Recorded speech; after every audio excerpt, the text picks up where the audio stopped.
He was the man closest to the center of silence. Rochus Misch, uniform pressed by habit. He was the bodyguard who became the wire, the telephone operator whose hands threaded voices through the veins of a dying state. 5 years of corridors and passwords had taught him to be invisible, and now invisibility was all that remained. He sat beneath Berlin, in concrete that sweated like a living thing, and listened as the empire he served shed its skin one voice at a time. Above him, the city groaned, steel twisting, stone cracking, fires stitching orange across the night like a seam that refused to close. The air in the bunker tasted of rust and old coffee. Lights buzzed and blinked. Cables drooped like roots from the walls. Somewhere a typewriter hammered out sentences that had nowhere to go. Misch ran a fingertip along a ledger line to steady it. The pen trembled anyway. He told himself to breathe. He told himself to work. He told himself the same thing soldiers always tell themselves when the world begins to tilt. Calls still came, less often, more desperate. An adjutant whispering about a regiment that had vanished between streets. A battery commander shouting coordinates drowned by static. A voice he recognized, drained to a whisper, asking for orders from a command that no longer commanded anything. Misch connected, recorded, disconnected, his tone flat as a metronome. Sometimes he kept the line open long enough to hear the life on the other end. Boots splashing through water in a cellar, a door being barred, a man murmuring a prayer he didn't know from memory, but from fear. Often the line died before the voice. He wrote the time anyway. Routine survived where belief did not. At fixed hours, enamel mugs of thin coffee arrived. At fixed hours, stale bread. He checked fuses, swapped cables, wiped a smear of soot from the Bakelite handset with the corner of his sleeve. The discipline shaped him.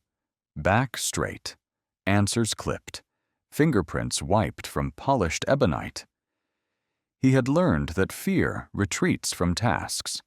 If the panel lights were tended and the logbook neat, perhaps the ceiling would hold. It was the kind of bargain men make with physics when history turns to fire. He no longer thought in days.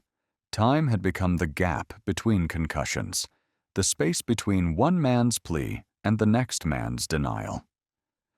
The calendar on the wall still read April because no one had remembered to tear away the square that insisted yesterday existed.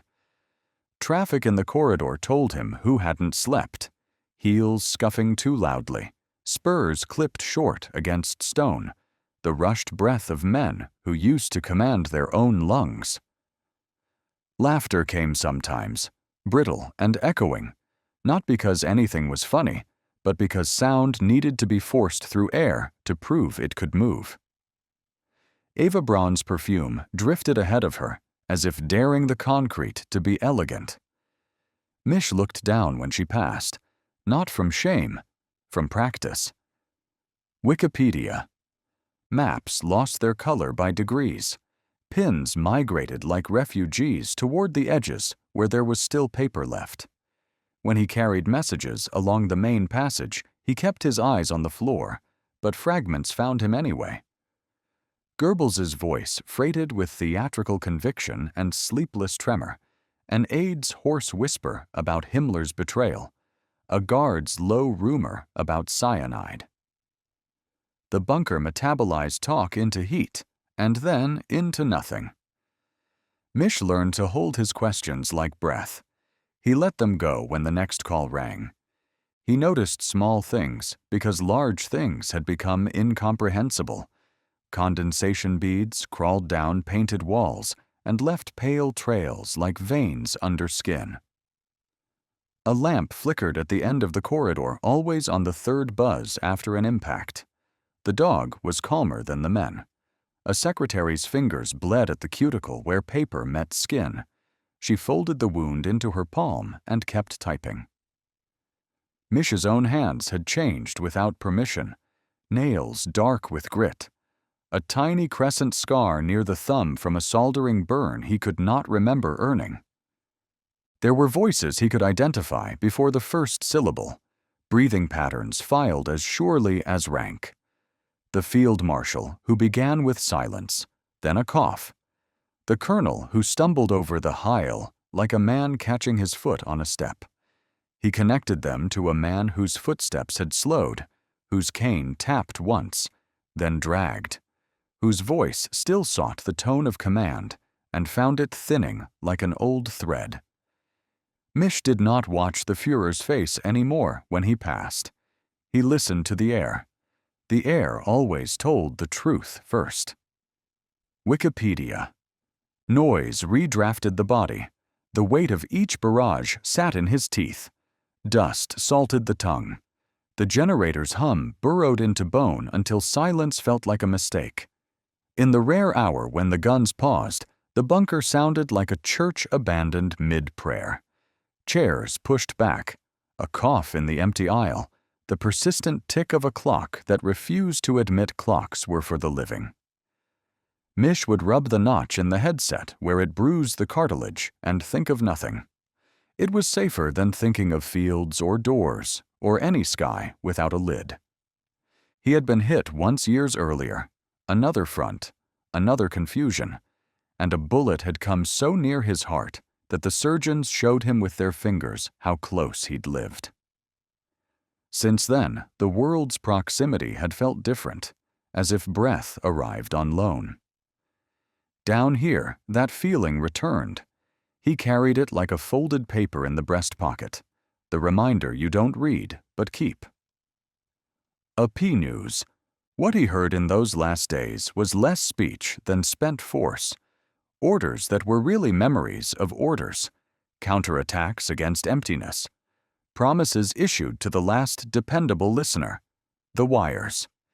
He logged each with the same careful numerals and did not write what else the line carried.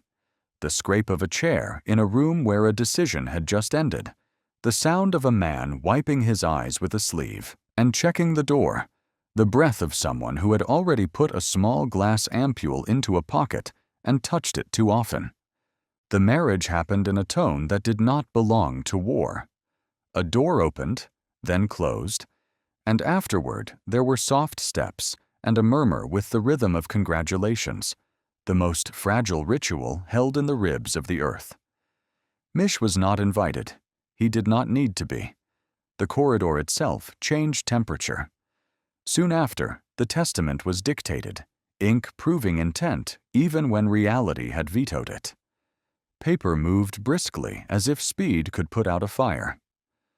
When the last reliable outer line died, it did not do him the courtesy of a farewell crackle.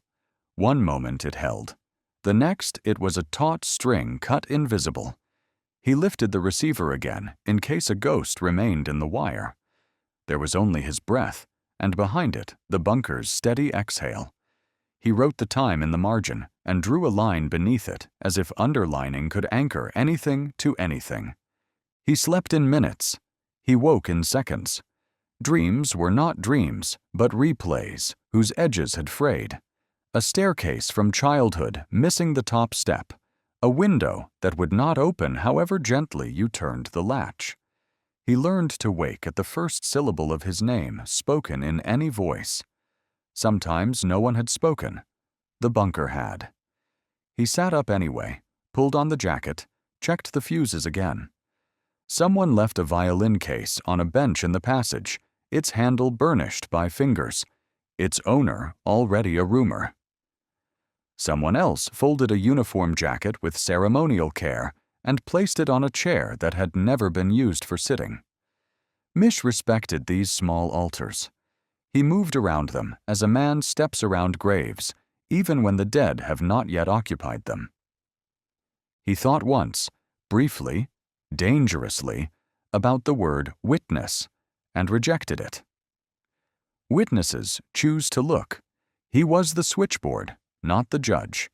He told himself that until it sounded like truth. He told himself that until he could put his hand on the panel without shaking. He told himself that until the sound he was not waiting for arrived, the single crack that redefined absence, the concussion that was not artillery and not an accident, and not anything a soldier's mind could file under next. He did not rise. He did not run.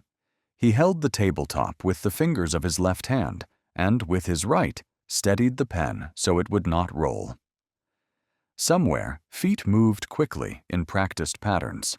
Somewhere, a voice called for gasoline. In the ductwork, air redirected itself to make room for a new heat. Misch closed his eyes and saw nothing because seeing was not required to know. Later, when the corridor cooled enough for breath to stop tasting like a machine, the bunker settled into a quieter species of collapse. The clocks remained punctual. The dust did what dust always does, found corners, coded memory. He stayed at the desk because chairs can be loyal when men cannot. He lifted the receiver because receivers do not judge. He listened to the absence because absence is still a kind of sound. He wrote down what could be written and let the rest pass through him like current through copper. Felt, real, traceless. He would outlive that room by decades. He could not know it then. He could not know the long shadows of interrogation cells or the years that would be subtracted from him and then returned with interest he had not asked to pay. He could not know what it means to be the last door between questions and the dark. In the spring of 1945, the only fact that remained was work. Keep the wire alive. Keep the ledger neat. Keep still when the world insists on motion. And breathe.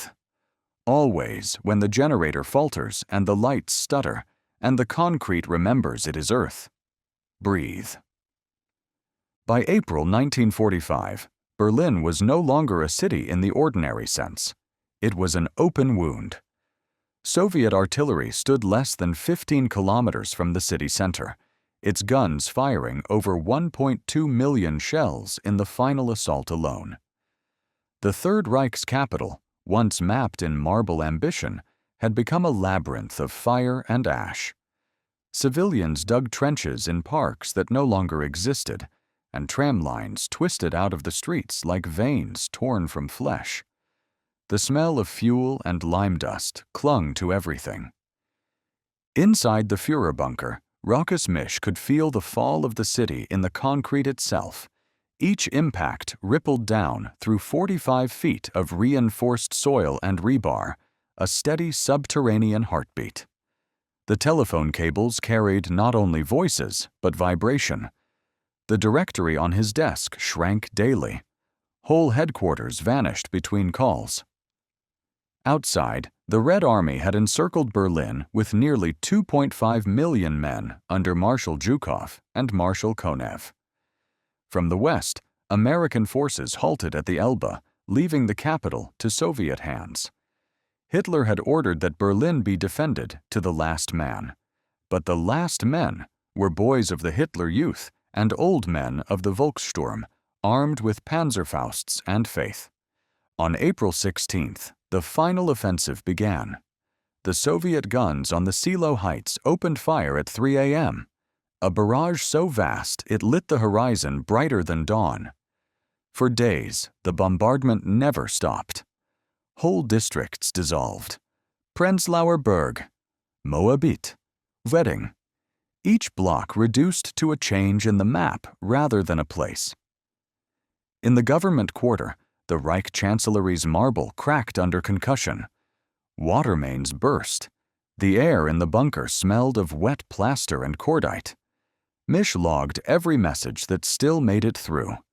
The 9th Army surrounded near the Oder, the 12th retreating west toward the Americans, SS units requesting permission to withdraw that would never be granted. Berlin's defenders fought street to street. The Tiergarten became a battlefield of wrecked tanks. The Brandenburg Gate, once a symbol of empire, stood shrouded in smoke. At Tempelhof Airfield, mechanics tried to clear debris for supply planes that never arrived. The Luftwaffe had ceased to exist as a functional force. Its aircraft now served as burning markers for the direction of the front. Each day, Soviet loudspeakers blared surrender offers into the ruins. Each night, propaganda officers inside the bunker broadcast Hitler's voice in reply, recorded days earlier, played to an audience that no longer had radios. By April 20th, his 56th birthday, Hitler surfaced briefly from the bunker to greet a handful of Hitler Youth in the garden of the Chancellery. Misch watched from a doorway. The boys' faces were gray with dust and adrenaline. Hitler's handshake trembled. His words drifted between pride and resignation.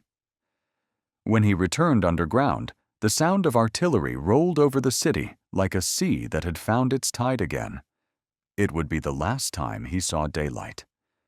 In the corridors below, command dissolved into contradiction. General Weidling reported the army's ammunition nearly gone. Goebbels insisted that salvation would come from Steiner's counterattack, a plan that existed only on paper. Misch relayed messages that repeated the same impossible orders: hold every street, retake every bridge, wait for reinforcements that could not move. He listened to the tones of voices more than the words. Each new caller, thinner, higher, further from belief. Soviet troops reached the outskirts on April 23rd. They advanced through suburbs that had already surrendered themselves to rubble. At Wannsee, flames from fuel depots turned the lake into a mirror of fire. Refugees streamed toward the west, dragging carts and children through shell craters. The city's hospitals had collapsed into cellars, nurses bandaged with curtain cloth. Inside the bunker, water seeped through cracks in the ceiling. Generators coughed diesel smoke into air, already thick with fatigue. The telephones rang less. One by one, the outer command posts fell silent. The OKW in Zossen, the communications center at Tempelhof, the Gestapo HQ on Prince Albrechtstrasse. Misch marked the times beside each entry as if he were charting the heartbeat of a dying animal. On April 25th, Berlin was fully encircled. Soviet forces from the north and south linked at Charlottenburg, cutting the city into shrinking pockets. Ammunition stocks in the bunker were down to small arms rounds. Food rations consisted of canned vegetables and black bread. The Chancellery garden above became an open graveyard for soldiers and secretaries alike. When the blast doors opened to throw out waste, the smell of the city came with it: smoke, oil, rot, and spring flowers from gardens crushed under tracks. Goebbels still issued communiques through the propaganda ministry. The Führer remains in Berlin. Victory is near. Even in the bunker, the words sounded foreign, like a language from another century. Rumors moved faster than orders, of Himmler's negotiations with the Allies, of Göring's telegram declaring himself successor. Each new betrayal tightened the air. At night, Misch could hear the muffled drone of Soviet loudspeakers urging surrender in German. "Soldiers of Berlin, save your lives. The war is over." The younger guards laughed too loudly in reply. Some fired pistols into the ceiling to prove courage had not expired. The concrete merely absorbed the gesture and stayed silent. By April 28th, artillery was landing within a few hundred meters. The walls shook continually. Dust settled on uniforms like snowfall. Cables along the ceiling dripped condensation and oil, staining every document a sickly gray. Misch's logbook was half ash from the candle that burned beside it. When messages stopped arriving altogether, he checked the lines himself. They were dead from the street upwards, the wires cut not by the enemy, but by the collapse of the city. That night, the Soviets crossed the Spree. The Reichstag was a hollow shell, its dome already gone. German tanks fired point-blank in the streets around Alexanderplatz. The roar of engines and flames made the air vibrate even through meters of concrete. In the bunker, sleep vanished. Officers wandered aimlessly, clutching maps whose front lines no longer had meaning. One adjutant muttered that the city would last 2 more days, perhaps 3. He was wrong. It would last less. On the morning of April 30th, the bombardment reached its highest pitch. Soviet shells landed directly on the Chancellery garden, throwing soil and fragments against the bunker roof. The lights flickered. Dust drifted through the corridors like smoke from unseen fires. Misch noted the loss of external communication in his ledger, drew a line across the page, and set the pen down.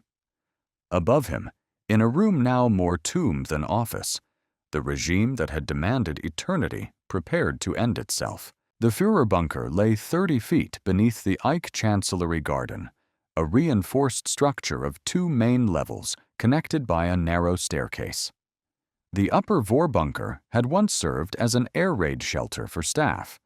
The lower level, completed in 1944, was a fortified command post designed to withstand direct bombardment.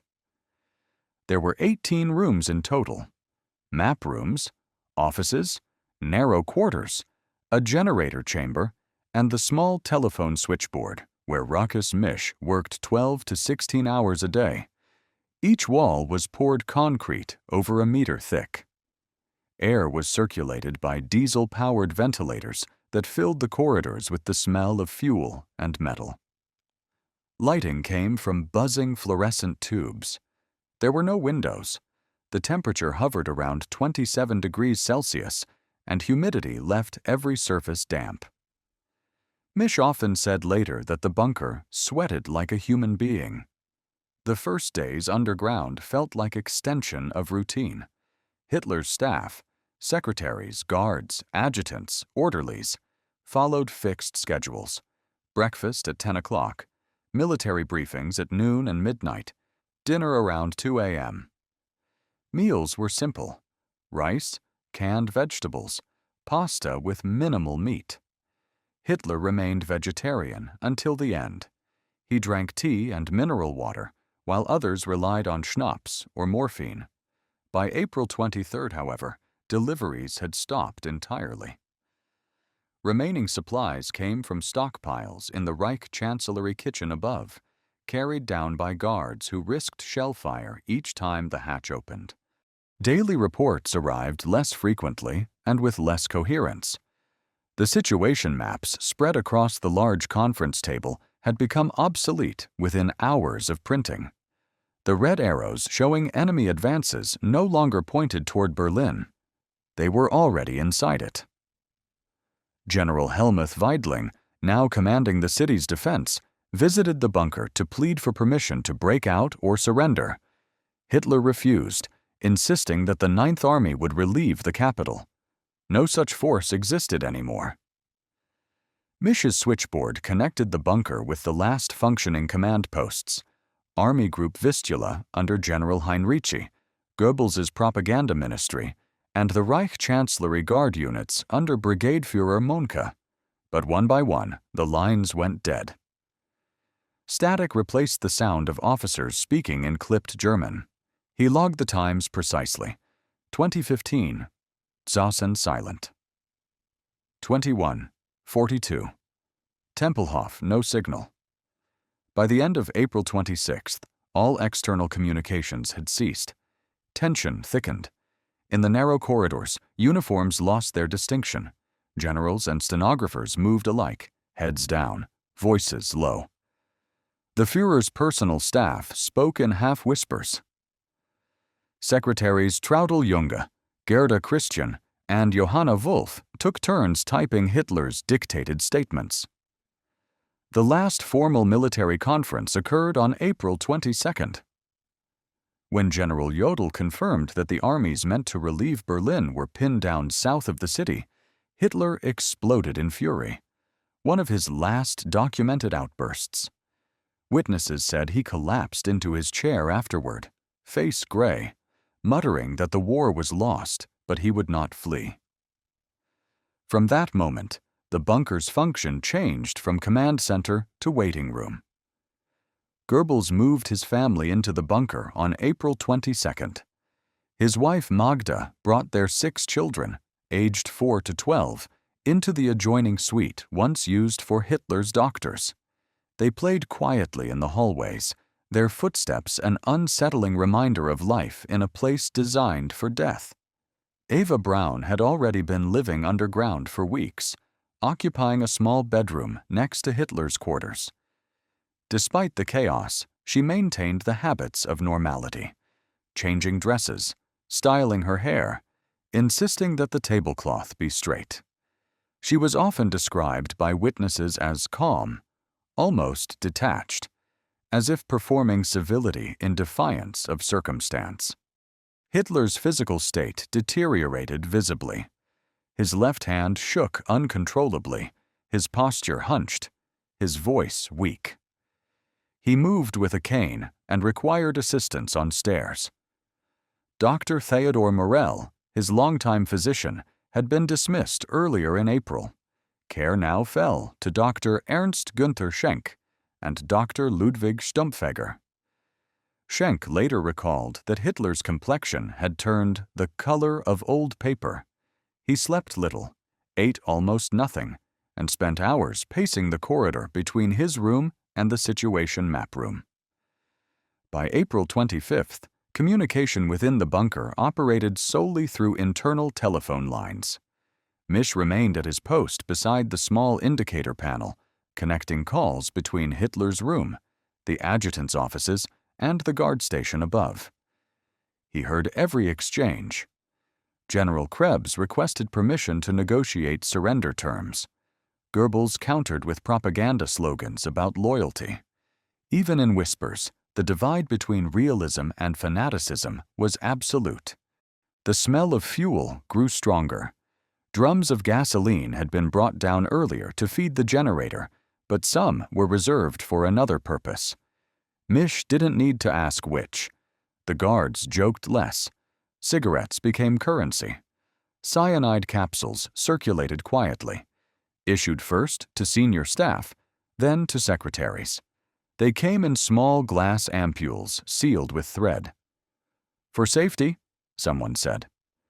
The atmosphere shifted further on April 28th, when news reached the bunker that Heinrich Himmler had offered surrender to the Western Allies through Count Folke Bernadotte. Hitler's face, according to witnesses, went ashen white. He denounced Himmler as a traitor and ordered his arrest. Fegelein, Eva Braun's brother-in-law and Himmler's liaison, was caught trying to escape in civilian clothes. He was executed in the Chancellery garden within hours. The sound of the shots reached the lower level. Misch wrote later that no one commented. The noise simply folded into the background rhythm of artillery. That night, Hitler dictated his final political testament to his secretaries. It named Admiral Karl Dönitz as president and Goebbels as chancellor. He blamed Jews for the war, reaffirmed faith in National Socialism, and urged the German people to continue the struggle. Junge typed each page on a battered Erica typewriter while Misch monitored the line to Dönitz's headquarters in Flensburg. The connection was poor, the message barely transmitted. Outside, Soviet infantry fought to within 300 meters of the bunker. Their 152mm howitzers fired directly at the Reich Chancellery. Each impact lifted dust from the ceiling like breath. The power fluctuated constantly. Water pressure failed. Toilets overflowed. Buckets replaced plumbing.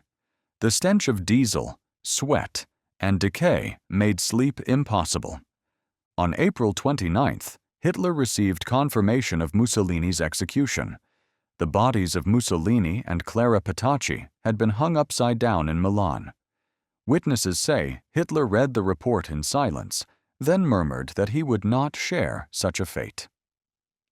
That afternoon, he married Eva Braun in a brief civil ceremony conducted by Walter Wagner, a minor official brought in through shellfire to perform the act.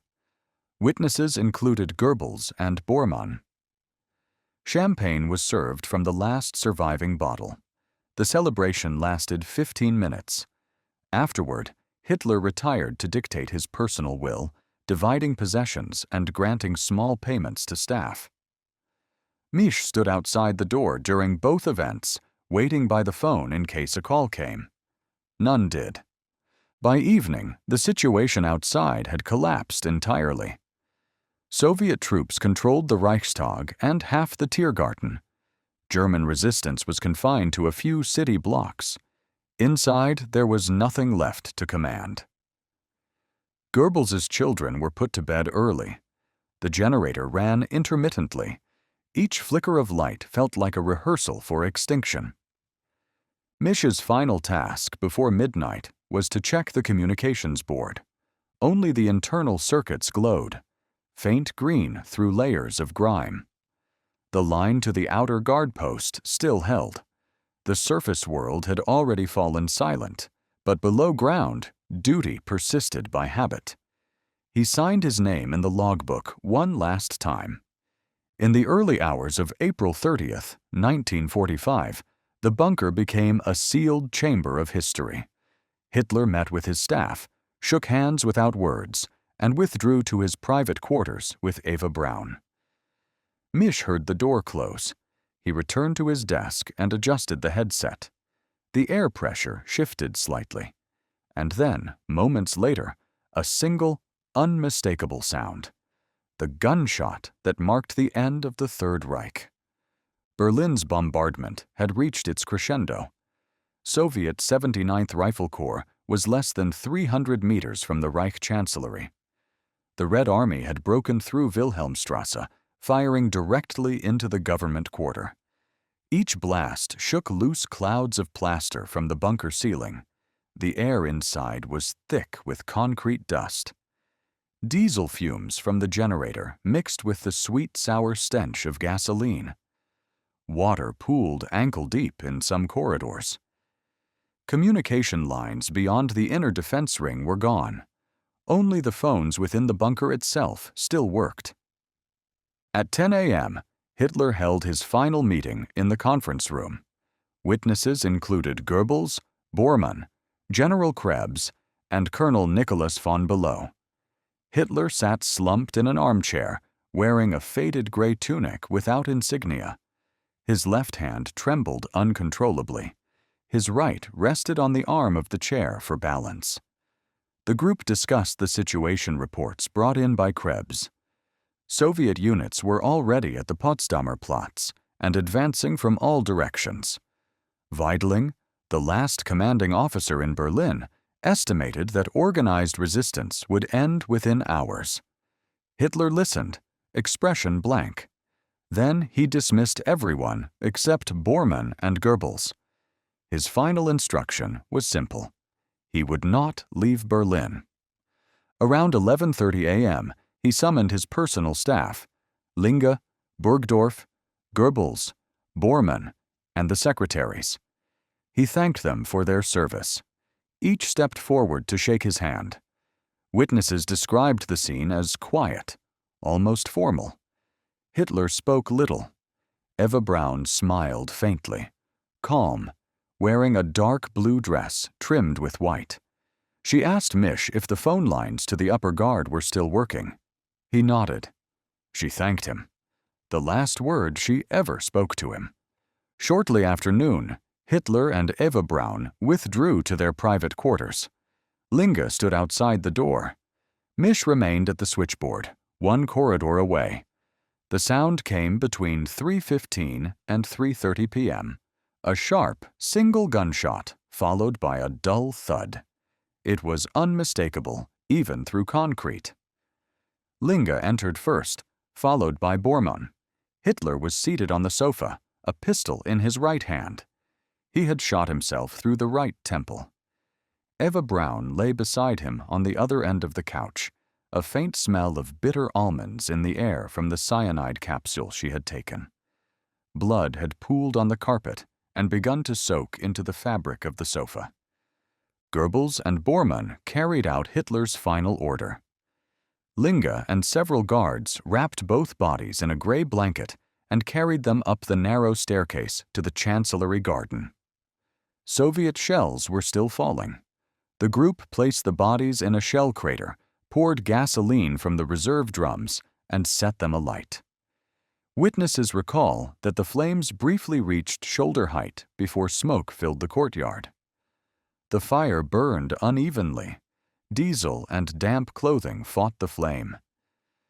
Guards stood at attention as artillery whistled overhead. The remains were doused again with more fuel. Misch stayed below, at his post. He later said, "The walls trembled. I knew what that sound was. But I did not go look. I stayed by the telephone. That was my job." Down in the bunker, a new silence took shape. The silence that follows irreversible action. Goebbels assumed authority as Chancellor in name only. He met with General Krebs and General Weidling in the Situation Room, insisting negotiations with the Soviets continue. That night, Krebs attempted contact with Marshal Zhukov's headquarters through an intermediary. The message carried was that Germany was prepared to surrender only to the Soviet forces, not to the Western Allies, and only on conditions that allowed a political government to remain in Berlin. Zhukov rejected it outright. He demanded unconditional surrender. The bunker population thinned rapidly after midnight. Bormann began organizing escape parties through the U-Bahn tunnels and sewers toward the Brandenburg Gate. He distributed cyanide capsules to anyone who requested them. Goebbels refused to flee. Magda Goebbels told Junge and Christian she could not imagine her children growing up in a world without National Socialism. On the evening of May 1st, she administered morphine to the 6 children to render them unconscious, then crushed cyanide capsules between their teeth while they slept. The act was silent. Even in the next room, no one heard a scream. Later that night, Goebbels and Magda left the bunker. Witnesses saw them emerge into the Chancellery garden accompanied by SS guards. A pistol shot followed minutes later. Their bodies were doused in fuel and burned beside the crater where Hitler and Eva Braun had been cremated the day before. Misch was ordered to remain below and maintain the switchboard. He logged the time, approximately 8 p.m., May 1st. By now, the bunker had become a tomb in function as well as form. Only a handful of occupants remained: Bormann, Linge, Kempka, Axmann, and several guards. General Krebs took his own life with a pistol in his quarters. The remaining personnel divided into small groups to attempt escape. The route led up through the garden, across Wilhelmstrasse, and into the ruins of the U-Bahn tunnel system. The city above was burning block by block. Soviet troops were already occupying the ruins of the Reichstag. Misch's turn came near midnight. Bormann ordered him and the remaining guards to destroy the communications equipment. Misch smashed the dials with the butt of his pistol, cut the lines, and burned the logbooks. Then he followed the last group out through the narrow emergency exit. The smell of fire and diesel clung to his uniform. Above ground, the garden was a crater field. Flames still licked the spot where Hitler's body had burned. The noise of Soviet artillery was deafening. The escape group split at Wilhelmstrasse. Bormann and Stumpfegger turned toward Lehrter Bahnhof. Linge and others toward the Spree Bridge. Misch followed a path through the U-Bahn tunnels, guided by memory and darkness. Soviet soldiers were already entering from the other side. He climbed through debris into a collapsed building on the surface, changed into civilian clothes scavenged from a wardrobe, and tried to move north. He didn't get far. 2 days later, near the Humboldthain Flak Tower, he was captured by Soviet troops. Identified by documents and uniform remnants, he was taken to the Lubyanka prison in Moscow, interrogated by the NKVD, and sentenced to 10 years in a labor camp. He spent nearly a decade in captivity, returning to Germany only in 1954. When interviewed decades later, Misch described those final 2 days in the bunker as a small world that had stopped believing in air. He never called himself loyal nor guilty. He said simply, "I was the last witness. I was at the switchboard, and history called its last number. When the guns at Seelow Heights fell silent, Berlin itself became the battlefield." Between April 21st and May 2nd, 1945, more than 125,000 civilians were killed or wounded inside the city. An estimated 1/3 of the remaining residents were children and teenagers. Half of those who died were unarmed civilians caught in crossfire or under collapsing buildings. The city that had once held 4.3 million people was reduced to roughly 2 million survivors living among rubble and fire. By the final week of April, food distribution had collapsed. The bread ration, once 200 grams per day, ceased entirely after the bakeries at Wedding and Moabit were destroyed. Water came from burst pipes or boiled from flooded cellars. The power grid was gone. People cooked with furniture wood, melted snow, and used the frames of destroyed beds for fuel. Every street corner became a makeshift market where soap could be traded for bread or a cartridge for a blanket. As Soviet artillery drew closer, civilians crowded into cellars beneath the city's stone tenements. Thousands sheltered in the U-Bahn tunnels, believing the underground network safe. It was not. On May 2nd, the floodgates of the Landwehr Canal were destroyed by explosions. Whether Soviet shells or German demolition charges remains disputed, and a torrent of water rushed through the subway system, drowning hundreds who had sought refuge there. Later investigations found whole families still seated on benches, hands linked, preserved in mud and silt. Medical care disappeared. Hospitals such as Charité and Moabit were operating on candlelight with no anesthetics. Doctors used vodka to sterilize scalpels. Wounded soldiers and civilians lay side by side in basements turned triage wards, the air so foul that candles would not stay lit. Nurses recorded that they amputated limbs on kitchen tables and that the dead were stacked in stairwells until it was safe to carry them to courtyards for burial. When Soviet infantry entered Berlin's center on April 27th, they found a city that had ceased to distinguish between civilian and combatant. Many women wore armbands of the Volkssturm to avoid being treated as partisans. Others burned them in fear of reprisal. Looting was universal. Entire apartment blocks were stripped for boots, radios, and watches within hours of occupation. Drunken soldiers searched cellars for trophies or vengeance. Rape and assault were widespread and systematic. The Soviet command eventually issued orders threatening execution for any soldier found guilty of violating civilians, but discipline broke under the weight of hatred accumulated since Stalingrad. Modern estimates suggest that at least 100,000 women in Berlin were sexually assaulted in those 2 weeks, an atrocity that left lasting psychological and demographic scars. Religious rituals returned in unexpected forms. Priests moved between cellars with a small flask of wine and a broken chalice. Families held improvised funerals in bathtubs or craters, reciting half-remembered prayers. In the ruins of St. Hedwig's Cathedral, a choir boy sang alone while shells fell outside. Survivors said the sound traveled through dust, like light from under a door. By April 30th, as Hitler died below ground, tens of thousands of Berliners above were still trapped between advancing Soviets and isolated SS pockets.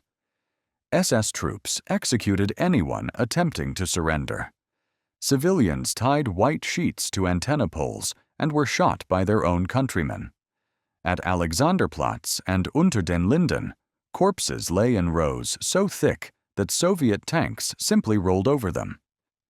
Eyewitness Marta Hillers wrote that, "The ground was soft with clothing and flesh. We walked on our own past."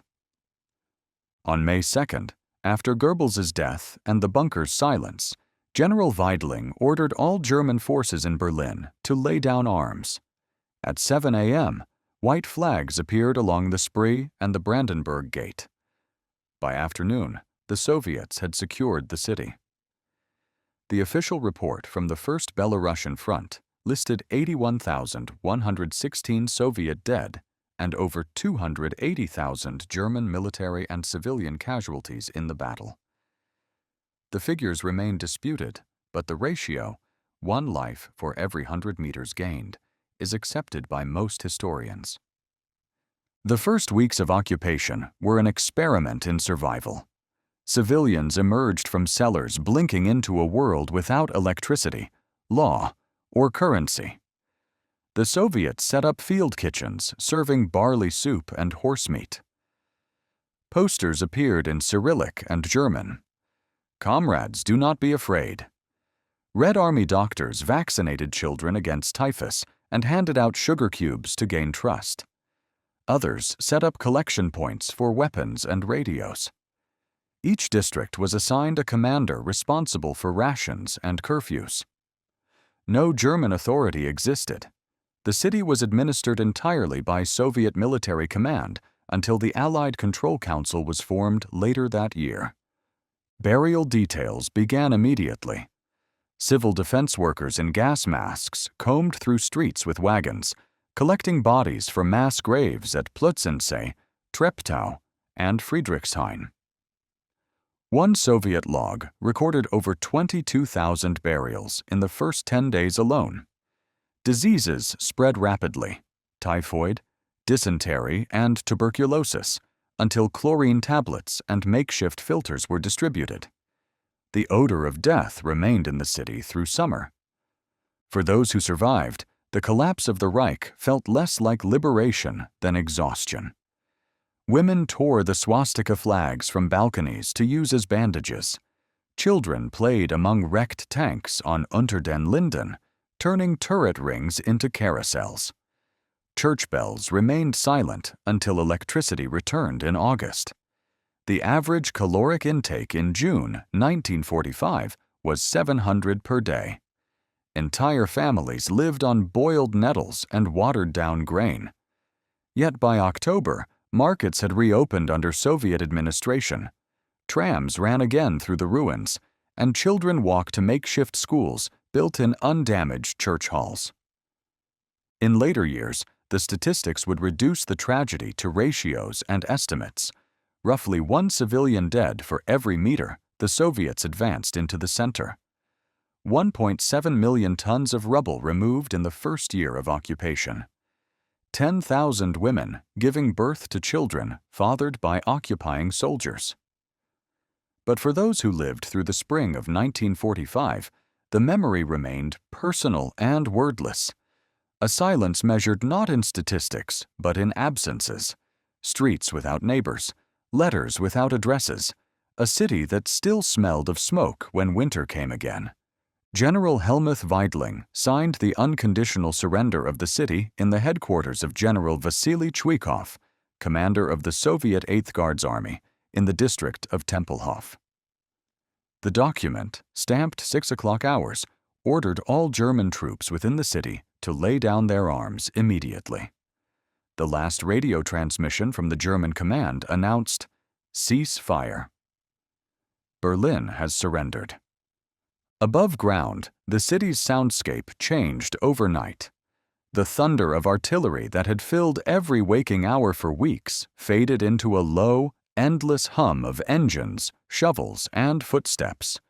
Soviet patrols moved block by block, clearing buildings, collecting weapons, and marking key sites with chalk or red flags. The Reichstag, now half collapsed and blackened from fire, served as the most visible symbol of victory. On its roof, Sergeant Mikhail Yegorov and Junior Sergeant Meliton Kantaria raised the red banner at 10:50 a.m. a photograph that would later become one of the most reproduced images of the 20th century. Berlin no longer functioned as a city. There was no electricity, no transport, no currency, no government. The air smelled of lime, ash, and decomposing flesh. Whole neighborhoods, Tiergarten, Mitte, Friedrichshain, had ceased to exist as distinguishable districts. Only landmarks provided bearings: the ruined dome of the Reichstag, the skeletal Brandenburg Gate, and the rivers of rubble that had once been boulevards. It was estimated that 45% of all buildings in central Berlin were destroyed beyond repair, and another 30% heavily damaged. Inside what remained of the Reich Chancellery Garden, Soviet investigators found the burned remains of several bodies. On May 5th, Semmersch counterintelligence officers under Colonel Ivan Klimenko recovered fragments of jawbone and dental bridges later confirmed by Hitler's dentist, Käthe Häusermann, to be those of Adolf Hitler. The bodies of Josef and Magda Goebbels, charred but recognizable, were identified nearby. Eva Braun's remains were found beside Hitler's, partially melted into the soil from repeated attempts to burn the corpses. The Soviet command kept all discoveries secret for years. Officially, Stalin ordered that no statement confirming Hitler's death be released until 1950. Rochus Misch was captured the same day the surrender was signed. He had fled the bunker on May 2nd at approximately 6:30 a.m., following a small group through the ruins near Friedrichstrasse. His plan was to reach his family in Pomerania, but Soviet troops controlled every exit. At Humboldtine Park, he was stopped by a Red Army patrol and taken into custody. His uniform still carried traces of soot from the Chancellery fires. He was interrogated on the spot, then transported to a Soviet field detention center. When officers discovered his role in Hitler's personal staff, he was classified as Category 1 prisoner, priority interrogation. Over the following weeks, the Soviet NKVD consolidated all captured Nazi personnel in makeshift prisons across the city. High-ranking officials like General Krebs were already dead. Others, such as Wilhelm Mohnke and Hans Bauer, were arrested in nearby sectors. Misch was transferred to Moscow's Lubyanka prison, arriving in late June 1945. There he was questioned about the final days of Hitler's life, the bunker layout, and any potential evidence of escape or double. Soviet interrogators refused to believe Hitler had died, suspecting Misch of concealing the truth. He was beaten repeatedly and kept in solitary confinement for weeks at a time. His statements, though consistent, were classified inconclusive. Meanwhile, Berlin was being divided. In July 1945, under the terms of the Allied agreements reached at Yalta and Potsdam, the city was split into 4 occupation zones: Soviet in the east, American in the southwest, British in the northwest, and French in the west. The line of demarcation ran through the city's heart, cutting neighborhoods in half. The Red Army remained the dominant power. Their command headquarters moved into Karlshorst, where on May 8th, the formal act of Germany's unconditional surrender was signed before representatives of all Allied nations. Civil administration began under the Soviet Military Administration in Germany, SMAD. On May 17th, General Nikolai Berzarin was appointed military governor of Berlin. His first directives prioritized sanitation, food distribution, and public order. Soviet engineers repaired power lines and restored water to several districts by June. Field kitchens fed an estimated 1.5 million civilians per day, primarily barley soup and rye bread. Ration cards were issued to every resident, color-coded for workers, children, and dependents. The daily ration averaged 600 to 800 calories. Berliners emerged from the ruins slowly. The first tram line reopened in June between Treptow and Schöneweide. Postal service resumed in July using Soviet-printed stamps bearing the hammer and sickle. By August, the first newspapers appeared again: Tägliche Rundschau, under Soviet supervision, and Berliner Zeitung, printed with captured German presses. The new authorities distributed pamphlets announcing denazification programs and the re-establishment of schools. Teachers were vetted for political reliability. Textbooks were stripped of ideology. The psychological state of the population was harder to repair. More than 1.4 million Berliners were homeless. Thousands of orphaned children roamed the streets in gangs called Trümmerkinder, rubble children. Crime rose sharply. Black market trade in cigarettes, watches, and bread became the city's true economy. In the first 6 months after the surrender, 36,000 suicides were recorded across Berlin, many committed by women who had been assaulted during the occupation. For the Soviets, victory was both triumph and burden. The Red Army had lost nearly 80,000 men in the final assault, more than the United States lost in the entire Pacific War. Funeral mounds were built in Treptower Park, Schönholzer Heide, and Tiergarten to house their dead. In 1949, Treptower Park became the site of the Soviet War Memorial, 13 hectares of stone, bronze, and silence, built directly atop a mass grave of 5,000 soldiers. Misch remained in Soviet custody for 9 years. After interrogation in Moscow, he was moved between prison camps in the Urals and Kazakhstan. Conditions were brutal: hard labor, temperatures below -30°C, and minimal rations. He contracted tuberculosis in 1948, but survived. Soviet records show he was released in December 1953 under an amnesty for minor wartime functionaries. He returned to West Berlin in early 1954, malnourished and largely unknown. In the post-war decades, Berlin rebuilt itself over the bones of its history. The ruins of the Reich Chancellery were demolished in 1947 by Soviet engineers. The site was later covered by apartment blocks. The Führerbunker itself was sealed with concrete in 1989 during reconstruction of the new government district. Today, a small information plaque marks the spot near the corner of In den Ministergärten and Gertrud-Kolmar-Straße. Nothing remains visible. Misch lived quietly, running a small paint shop. He avoided interviews for years, then began speaking publicly in the early 2000s, the last surviving witness to Hitler's final moments. In his final statement, recorded in 2013 before his death, he said, "I was there from the beginning to the end. I connected the calls, I heard the voices, I saw the faces. I was no hero, and I was no criminal. I was a soldier. The rest belonged to history."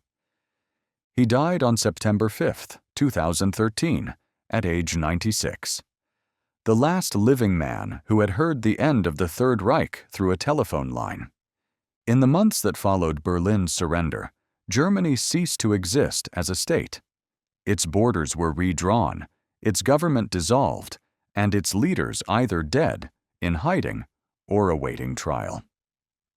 The Nuremberg Tribunal opened on November 20, 1945, in courtroom 600, the first time a war had put its architects on record.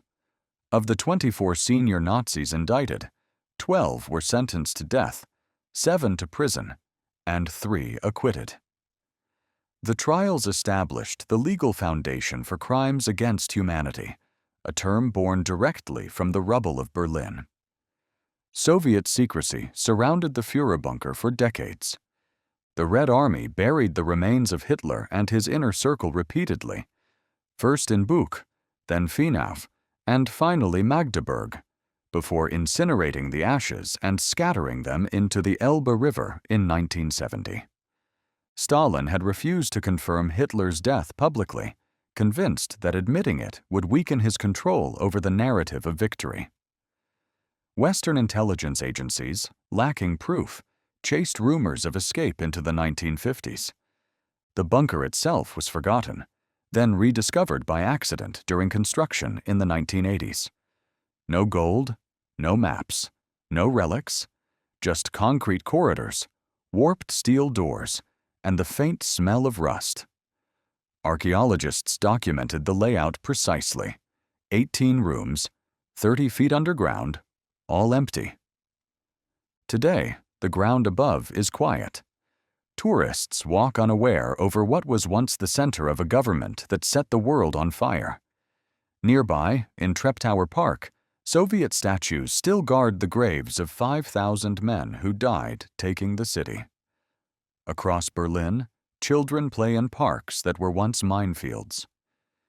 Rochus Misch's story ends where it began, with listening.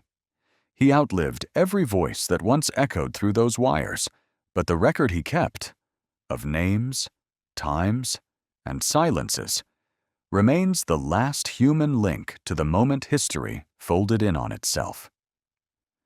The phones he manned have long been silent, but the hum beneath Berlin never really stopped.